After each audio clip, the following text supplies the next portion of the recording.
Schiedaralon, Sungai Aare merupakan sungai terpanjang di Swiss yang membentang hingga 295 km.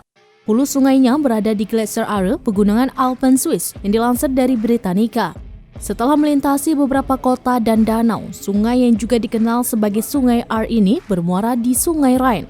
Berdasarkan informasi dari situs Bern, Sungai Aare yang memiliki air berwarna biru toska mengelilingi kota Bern dari 3 sisi, atau kerap disebut Aare Loop, sehingga mudah diakses oleh warga sekitar maupun wisatawan. Dikutip dari situs My Switzerland, kedalaman Sungai Aare bervariasi. Paling dalam sungai ini mencapai 200 meter, tepatnya di Jurang Aire, di wilayah Meiringen yang tidak jauh dari hulu sungai. Warna air serta alirannya yang membelah kota menjadi ciri Sungai Aare. Lantas, apakah boleh berenang di Sungai Aare?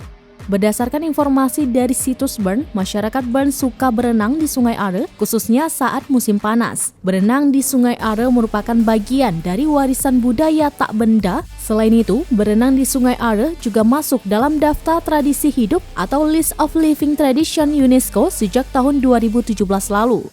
Penduduk setempat punya cara tersendiri, yaitu dengan meloncat dari atas jembatan, kemudian berenang mengikuti aliran sungai.